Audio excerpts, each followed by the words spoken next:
video is recommended by a very nice commenter. They go by the name of Lovely Sweaters, so thank you very much. You know who you are. Thank you very much for your comments, man. I really do appreciate it. Alright, so today we're doing a lab tour, and I guess before I start, I'll just mention this.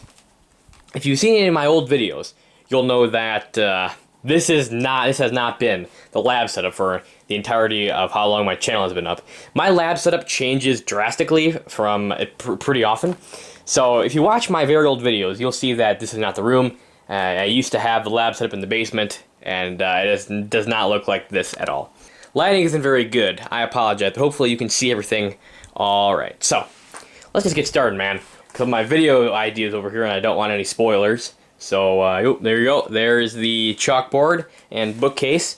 That's where I do a lot of my thinking, and I do a lot of math over here too. It's just personal preference for me. I can just do math more easily if I can see it in front of me on a big surface. So that's just me. Distillation apparatus, vacuum chamber kit, and laser kit with the solar switcher on top. On here I got my graduated cylinders, I got some stainless steel containers, some bottles, crucible, really nice glass syringes that I got with my hot plate, rubber stoppers and glass tubing, stuff like that. Here I've got my glassware, as from different suppliers. I believe this is from the C3000 chemistry kit, Home Science Tools, and Flynn. And then I've got this random one, which I believe is Kymax, I think is the brand, whatever that is, and some test tubes over there. Throughout the video, I think I'll sprinkle in some tips that I've picked up over the years for doing home chemistry and your own science. Probably do a more detailed video about it later. Tips for those of you who want to do your own home chemistry. So I think it's pretty cool, man. Glass stirring rods. I believe you can just buy just glass stirring rods from your local craft store, but I just got them from Home Science Tools, I believe. I got things over here like stir bars. I got my mortar and pestle. I have tongs back there for glassware, goggles, and over here is a bunch of electrolysis equipment. So there you go, hot plate, propane canister. And here's another thing. So these are coffee filters. Instead of buying the expensive expensive filters you can get for chemistry, buy coffee filters. They work wonders, and you can get tons of them for a super cheap price. So go with them, man. Those are really good. I have 2 scales here. I'm doing the Nerd Rage thing where you have one scale for small measurements and another scale for big measurements, instead of having to buy a really expensive scale. Down here is my chemical shelf. Do not do what I'm doing here and just put all of your chemicals into one area. I do not recommend that, because what you should be doing is storing things like flammables away from oxidizers and acids away from bases. That's not what I'm doing here, as you can see. They're all bunched up into one area. The reason why I don't have them sorted is because I don't have the room for that.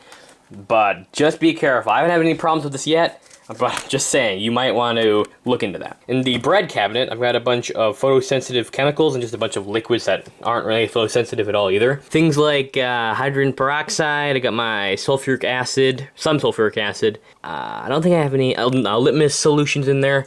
A bunch of liquids. Down there is a bunch of solids and powders. Sulfur over there, potassium nitrate, cornstarch left over from my proto putty video.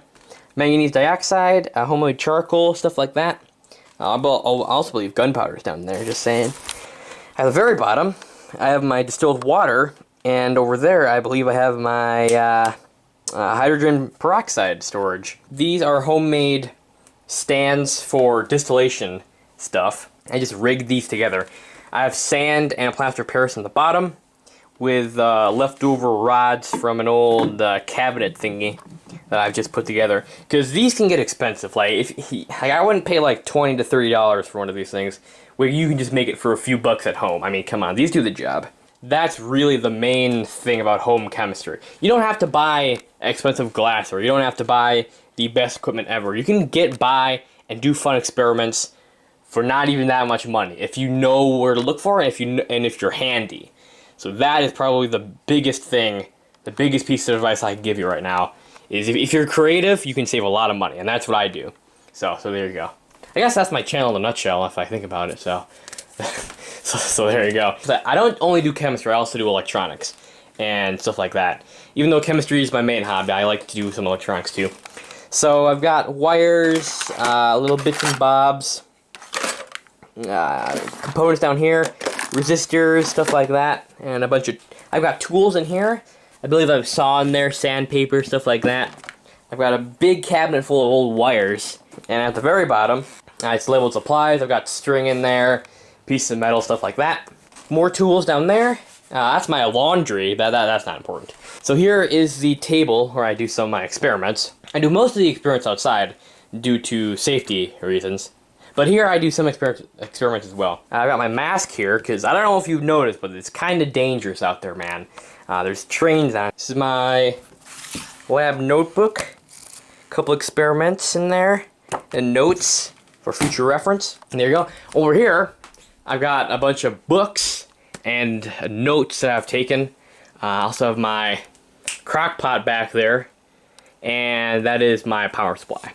So you know, I think that's basically it. As you can see, it's all compressed into this one corner of my room at the moment. And it's not the craziest thing ever, but it's been working for a while, man. And it's been going pretty well so far. I enjoy making these videos, and I hope you enjoy watching them. So if you are interested in starting your own home lab, I hope this gives you some inspiration. You don't really need a crazy setup. All you need is a table and a shelf, maybe. And you can get going with some home chemistry. So yeah. I think that's basically it.